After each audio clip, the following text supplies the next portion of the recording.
Let's continue our work on step number 8 and 9, making amends to people that we have harmed. Let's look what Bill Wilson says on page number 82. It says, "There's plenty we should do at home. Sometimes we hear a porn addict say that the only things he needs to do is to keep sober. Certainly he must keep sober, for there will be no home if he doesn't. But he is yet a long way away from making good to the wife or parents whom for years he has so shockingly treated. Passing all understanding is the patient mothers and wives have had with porn addicts. Had this not been so, many of us would have no homes today, would perhaps be dead." Now, the message is pretty profound. We got to get it to sink into our thick head, the impact that we've been having on our home. Now, listen to the analogy that Bill gives here. I think it's hilarious. Check it out. The porn addict is like a tornado roaring his way through the lives of others. Hearts are broken. Sweet relationships are dead. Affections have been uprooted. Selfish and inconsiderate habits have kept the home in turmoil. We feel a man is unthinking when he says that sobriety is enough. He is like the farmer who came out of the cyclone cellar to find his home ruined. To his wife, he remarked, "Don't see anything the matter here, Ma. Ain't it grand that the wind stopped blowing?" See, in this analogy, we understand the mindset of the porn addict, or any addict for that matter. They feel that their sobriety has earned them the right to restore the relationship they had at home just because of their sobriety. Yet, if they haven't worked on their selfishness and dishonesty and self-seeking and their character defects, guess what? The home will still be in turmoil with or without the porn addiction. The purpose of our program is to help us exercise our humility, fearlessness, and honesty. That's how we fix a broken home. It isn't just sobriety that will fix the broken home. It's our attitude, our conduct, our way of holding ourselves in order to be calm, serene, and then sober. Let's look more what Bill says on page 83. Yes, there is a long period of reconstruction ahead. We must take the lead. A remorseful mumbling that we are sorry won't fill the bill at all. We ought to sit down with the family and frankly analyze the past as we now see it, being very careful not to criticize them. Their defects may be glaring, but the chances are that our own actions are mainly responsible. So we clean house with family, asking each morning in meditation that our Creator show us the way of patience, tolerance, kindliness, and love. That's the 9-step prayer. Look what Bill Wilson is encouraging us to have and how we can fix our messed up home through patience, tolerance, kindliness, and love. Friends, I'm telling you, this program is a program that could be used by anyone, not just addicts alone. We're all interested in having a better domestic environment.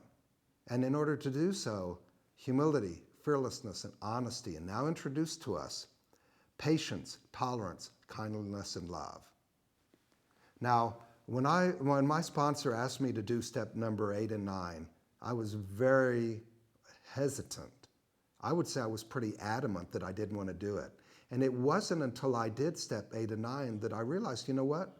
There's a lot to be gained by doing the step number 8 and 9, regardless of how seemingly difficult I thought it would be. Bill Wilson gives us some reasons why step 8 and 9 are so desirable for us.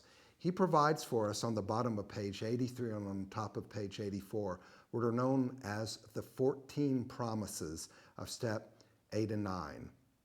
As we've shared before, the big book contains stories, problems, solutions, prayers, and promises. Well, listen to these promises of our doing step 8 and 9. I think you'll be very interested and more persuaded to do step number 8 and 9. Listen to these promises. Bill says, if we are painstaking about this phase of our development, we will be amazed before we are halfway through. Number 1, we're going to know a new freedom and a new happiness.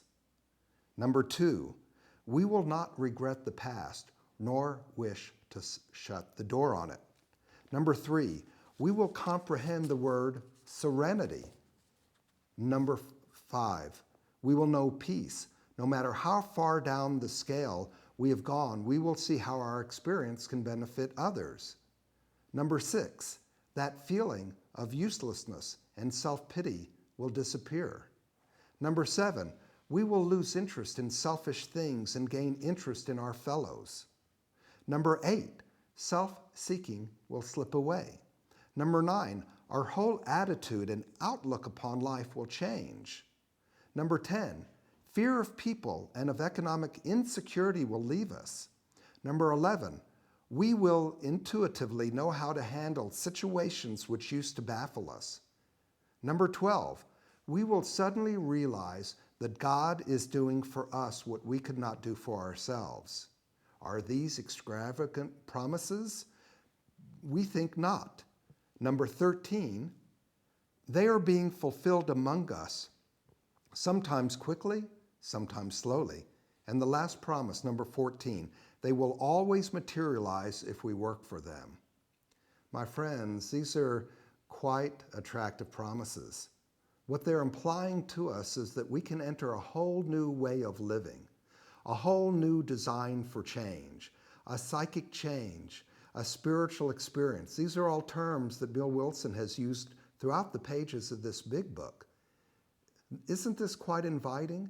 Isn't this rather appealing to those of us that are suffering from a porn addiction? We only think that this is our problem. We only think that it's affecting us. But we know deep down inside what a crazy, unmanageable life we have and how much we would prefer to get rid of this porn addiction, but we can't. We're addicts. Let's remember what we learned on page 44, that we can't stop and that we can't control how much we take in. This is the definition of addiction. We're powerless. We have no control. This, my friends, are the incentives. These are the promises. When we do step 8 and 9, when we make amends, when we clean house towards the people we have harmed, we will be free.